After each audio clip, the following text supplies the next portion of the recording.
আমরা এখন ক্ষমা করবেন, অনেকে বৈষ্ণবতার কথা বলে আমরা যারা কৃষ্ণ মন্ত্রে দীক্ষিত, আমরা যারা বৈষ্ণবীয় মন্ত্রে দীক্ষিত, বিশেষ করে আমাদের এই শাস্ত্র বাক্য থেকে অনেক দূরে সরে গিয়েছি।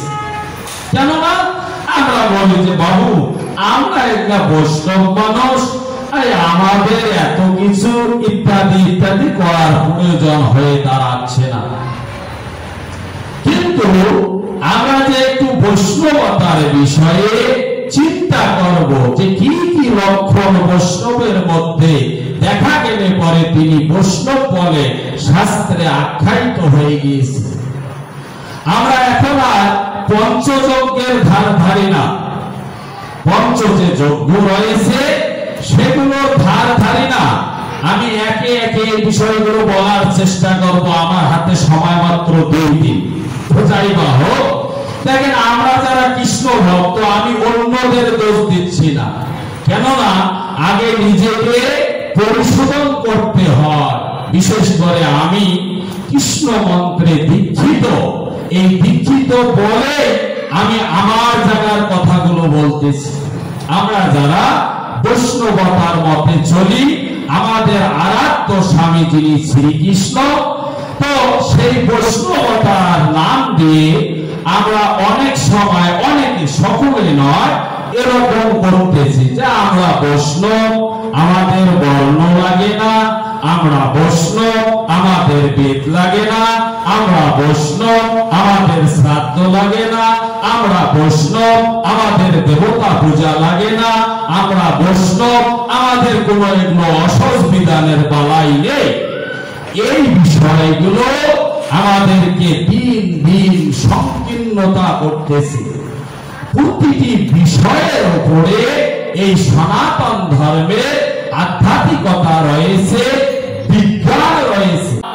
স্কন্দ পুরাণে বিষ্ণু খণ্ডে বেলকটচল মাহাত্ম্যে অধ্যায় সংখ্যা 6, শ্লোক সংখ্যা 55, 56, 57 কে বৈষ্ণব বেদ পরায়ণ রতা কর্ম কুর্বন্তি বৈদিকম সত্যম বদস্তি এ দেবী নাশয়ন্তি পরাং গচ্ছিত পরো নিন্দাং ন কুর্বন্তি পরোশনা হরন্তি চ ন শরন্তি ন পশ্যন্তি ন স্পর্শতি কদাচন পরোদারং স্বরূপাঞ্চ ক্যাস্তে বৈষ্ণব জনাঃ।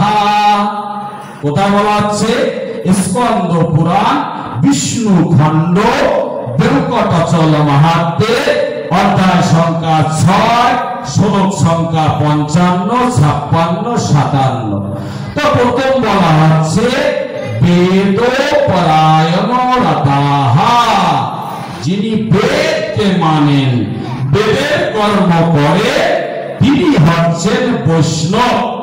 বলে কার্যম বেদ নিষিদ্ধম যত্তৎ পাতুকি নীতি স্মৃত যদেব বেদ সম্মত কার্যম তদেব ধর্ম মুচ্যতে। পদ্ম পুরাণ ক্রিয়াযোগসর খণ্ড অধ্যায় সংখ্যা 6, শ্লোক সংখ্যা 80।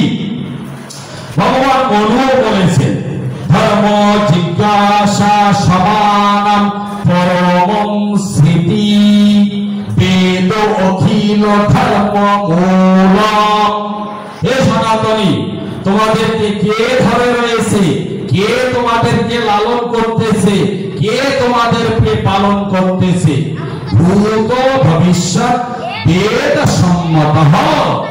মূল স্মৃতিতে বলা হলো ধর্ম মূলম বেদম, সনাতন ধর্মের মূল হচ্ছে বেদ। আমরা ভুলে যাচ্ছি কেন? না, অনেক ডিগ্রি মাথার উপর এসে আমরা ভুলে গিয়েছি। এখনো পড়েন ক্লাস 5 থেকে শুরু করে 10 পর্যন্ত যে ধর্ম শিক্ষা বইগুলো রয়েছে ওইখানে প্রশ্ন আকারে ছেলে মেয়েদেরকে জিজ্ঞাসা করেন সনাতন ধর্মের মূল কি, ওখানে উত্তর দেওয়া আছে বেদ। কিন্তু সেই বিষয়টা আমরা অনেকেই ভুলে গেলাম। তাহলে বেদ পরায়ণরতাহা, যিনি বেদকে মানে বেদ পরায়ণ হয় তিনি বৈষ্ণব। সবাই যে বেদ বুঝতে পারবে তাও নয়। শাস্ত্রে বলা আছে শিরে বহন্তি পুষ্পানি গন্ধ জানাতি নাসিকা পদন্তি বেদশাস্ত্রানি বিবন্তি পরস্পরম। বলে দেখো শিরে বহন্তি, যে মাথাতে ফুলের ঝুড়ি নিয়ে যাওয়া যেতে পারে, কিন্তু গন্ধ পেতে গেলে নাসিকার প্রয়োজন হয়। যে পটন্তি বেদশাস্ত্রানি বিভক্তি পরস্পরম, বলে দর্বি পাকম রসম যথা। দর্বি শব্দের বুঝেন তো মায়েরা? দর্বি দর্বি দর্বি মানে হাতল, হাতল। দেখবেন যে বিভক্তি পরস্পরম দর্বি পাকম রসম যথা। হাতা যেমন সবজি রান্না করলে পরে সবজির রস আস্বাদন করতে পারে না, স্বাদ আস্বাদন করতে পারে না, ঠিক তেমনি সকলে বেদশাস্ত্র পাঠ করলে সেই বেদের তত্ত্ব যে নিষ্ণাত সিদ্ধান্ত তা সকলে বুঝতে পারে না। শাস্ত্রে এমন তর বলা আছে।